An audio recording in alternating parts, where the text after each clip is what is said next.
स्मरण करून आजचा हा 12व्या वर्षाचा योगा दिवसाच्या निमित्तानं आयोजित ह्या कार्यक्रमामध्ये उपस्थित असलेले आत्मीय शटस्थल ब्रह्मसिद्धेश्वर शिवाचार्य महाराज यांना प्रणाम करून बाराळे येथे गेले अनेक वर्षापासून चालणारा हा योग भवनातील प्रमुख म्हणून तुम्हा सर्वांना ह्या भागातला अबाल वृद्धांना योगाचा धडा शिकवणारे योग प्रशिक्षिका डॉक्टर संध्याताई मडदेवरू, षण्मुख मडदेवरू आणि ह्या मुखेड तालुक्याच नव्हे जिल्ह्यामध्ये गेल्या 25-30 वर्ष सातत्यानं या योगामध्ये स्वतःला वाहून घेतलेले योग प्रशिक्षक वीरभद्र स्वामी आणि इथं खास म्हणून तुम्हा सर्वांना एक आदर्श म्हणून वारंवार मडदेवरू परिवाराला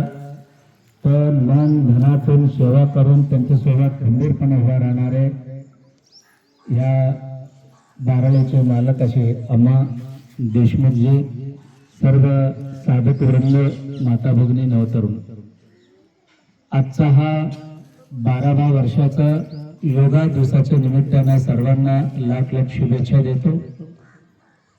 फक्त योगा दिवस म्हणून 21 जून आम्ही साजरे करायला सुरुवात करून आता फक्त 12 वर्ष झालेली आहे. जागतिक लेवलवर आपला ह्या भारत देशामध्ये जे काही पंतप्रधान नरेंद्रभाई मोदी झाल्यानंतर या जगाला चांगला आरोग्य मिळावा त्याकरिता योगा दिवस 21 जून गेले 12 वर्षापूर्वी जाहीर केले आणि स्वतः योगा करून सामूहिकरित्यातून जवळजवळ 50,000 60,000 लोकांना घेऊन स्वतः आपला पंतप्रधानांनी योगा सुरुवात केले.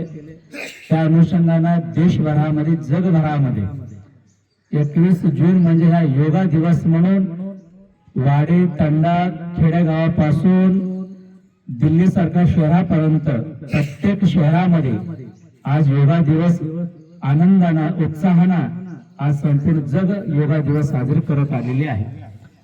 त्या अनुषंगाने आपला हा बाराळेमध्ये योग धर्म सुरुवात करून मडदेवरू दाम्पत्याने या भागातल्या सर्वांना फक्त एक दिवस नसून नित्य नेमानं वर्षाचं 12 महिने 365 दिवस योग दिवस साजरे करण्याचा मोठा विक्रम आज या दाम्पत्याने करत आलेले आहे. या योगाच्या बाबतीमध्ये सांगायची गरज नाही, कारण सगळे योग साधक झालात, सगळेजण योग करत आलात. योग केल्यामुळं अनेक रोग तर नाहीत होतो आणि मन देखील प्रफुल्लता होतो आणि या योगामुळं प्रत्येकांचे मन चित्त स्वस्थ होऊन माणूस व्यवस्थितपणे जगायला एक चांगला एक योग म्हणून प्रतिदिवस फार दिवस नव्हे, फार वेळ नव्हे तर किमान 1 तास रोज आपण दिला तर त्या योगामुळे आपण निरोगी होऊ शकतो. म्हणून आज योगा दिवस साजरे करून जगभरामध्ये आज आपल्या भारत देशाने एक चांगला पायंडा टाकलेले आहेत. म्हणून आजचा हा प्रसंगामध्ये जास्त न सांगता तुम्हा सर्वांना काही गोष्ट सांगायचं म्हटलं तर योग दाखवण्यासाठी नाही, योग करण्यासाठी आहे. आज योग करत असताना आपल्याला सूर्य नमस्काराला फार महत्व दिले जातो आणि योगा दिवशी काही मोजक्या आसनाचा प्रत्यक्षपणा करून या पद्धतीने महिन्याभर वर्षभर आपण करावा असं काही तुम्हाला सांगण्यात येतो. परंतु काही आसन कमी जास्त करतो माहिती नाही, परंतु नित्य नेमाना सूर्य नमस्कार तुम्ही केला तर सर्वांग आसन केले एवढा फायदा त्या सूर्य नमस्कार मध्ये आहे. म्हणून सूर्य नमस्कार नित्य नेमाने सर्वांनी करत जावा आणि त्याचबरोबर आपण ह्या भारत देशात राहणारा सर्व समाज आज हिंदू न म्हणता या देशात राहणारा प्रत्येक जाती धर्म पंथ मतातल्या लोक इथं कशाची बंधन न ठेवता, कारण अनेक लोकांना वाटतो योग आम्ही करतो ओंकाराचे उच्चार करतो तर ते फक्त हिंदूसाठीच आहे का, काही लोकांना शंका येते. परंतु आज मात्र मी एक गोष्ट जाहीरपणे सांगतो, हा योग करण्याकरिता धर्म जाती लिंग भेद अजिबात नाही.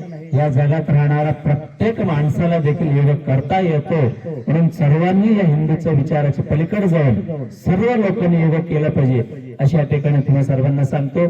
आणि या योग भवनाचं पाहता पाहता एक नॅचरोपॅथिक म्हणून संध्याताईने आज सर्वांचं पंचकर्मापासून अनेक रोग निवारण करण्याकरिता त्यांची पूर्ण इथं सेवा चालू आहे. तर आज चांगला योग प्रशिक्षण देत देत तुम्हा सर्वांचे आरोग्य देखील चांगले राहावे त्याकरिता नॅचरोपॅथिक सेंटर सुरुवात केलं. तर अम्माने देखील त्यांना एक चांगले रूम सुद्धा तयार करून दिलेले आहेत. गेल्या त्या दिवशी सुद्धा आपण इथं आलो होतो उद्घाटनासाठी. म्हणजे जेणेकरून हा योग भवन बाराळी मधलं जे काही आहे तर हे चांगला स्वरूपामध्ये येण्याचं असेल तर ह्याला सर्वांची मदत तेवढंच गरजेचं आहे. फक्त आज अम्माने दिलेले आहेत, अजून कोणीतरी दिलं एवढं न म्हणता येणाऱ्या काळामध्ये या बाराळी येथील योग भवनाचा सर्वांगीण विकास करण्याकरिता सर्वोपरी कसं जमीन त्या पद्धतीने योग भवन आपण चांगलं डेव्हलप करण्याचे विचार सर्वांनी करावा. आणि षण्मुख मडदेवर असेल किंवा संध्याताई असेल या दोघेही दाम्पत्याने स्वतः तर हे करतच आहेतच आहे आणि अनेक शिवाचार्य गुरुमाऊलींची देखील त्यांनी सेवा करायला सुरुवात केलेली आहे. आणि या ठिकाणी मलाही सांगायला आनंद वाटतो तर अनेक शिवाचार्य गुरुमाऊली देखील या ठिकाणी येऊन त्यांनी स्वतःचं जे काही थोडाफार शरीरामधला असेल तर तेही सुद्धा म्हणजे पंचकर्म सुद्धा करण्याचं काम याच ठिकाणी झालेले आहेत. म्हणजे गुरूंचीही सेवा करतात, भक्तांचीही सेवा करतात आणि योग साधकांना मार्गदर्शनही करतात. म्हणजे जेणेकरून या भागात राहणाऱ्या सर्वांचं आरोग्य अबाधित राहण्याकरिता मडदेवरी परिवाराच्या दाम्पत्याने अहोरात्र तुमच्यासाठी सेवेसाठी इथं तयार आहेत. तर तेही लाभ सर्वांनी घ्यावा. अनेक लोकांना काही आजार असेल तर तुम्ही तर म्हणतो की पहिला मी दवाखान्याला पळतो, थोडंही काय झालं तर पहिला दवाखान्याला पळतो, दवाखान्यात गेल्यानंतर ताबडतोब इलाज होऊन जाईल. म्हणजे काही मेडिसिन दिले, थोडाफार ट्रीटमेंट केलं, ताबडतोब इलाज होतो, परंतु रोग मुळाशी जात नाही. म्हणून रोग मुळाशी जायचं असेल तर सर्वांनी दवाखाना त्याचबरोबर या नॅचरोपॅथिक सेंटर म्हणून या योग भवनाकडे तुम्ही आलात तर तुम्हा सर्वांना चांगलं व्यवस्थितपणे तुम्हाला आरोग्यही सुद्धा सापडतो. तुम्हा सर्वांना या नॅचरोपॅथीकडे सेंटरमध्ये आला तर तुमचे रोग मुळाशी बरा होतो. म्हणून आजार पडल्यानंतर दवाखान्याला जाण्यापेक्षा आजारच पडू नये त्यासाठी योग करा. आणि आजार पडला तर परत संध्याताईकडे तुम्ही आला तर तुमचे तो आजार देखील मुळाशी बरा होतो अशी या ठिकाणी तुम्हा सर्वांना सांगतो. आणि परत एकदा तुम्हा सर्वांना या योग दिवसाच्या निमित्तानं तुम्हा सर्वांना शुभेच्छा देतो, शुभ आशीर्वाद व्यक्त करतो आणि थांबतो. शिवंभयात सर्वांनी दोन्ही हात वर करून भारत माता की, भारत माता की, वंदे वंदे.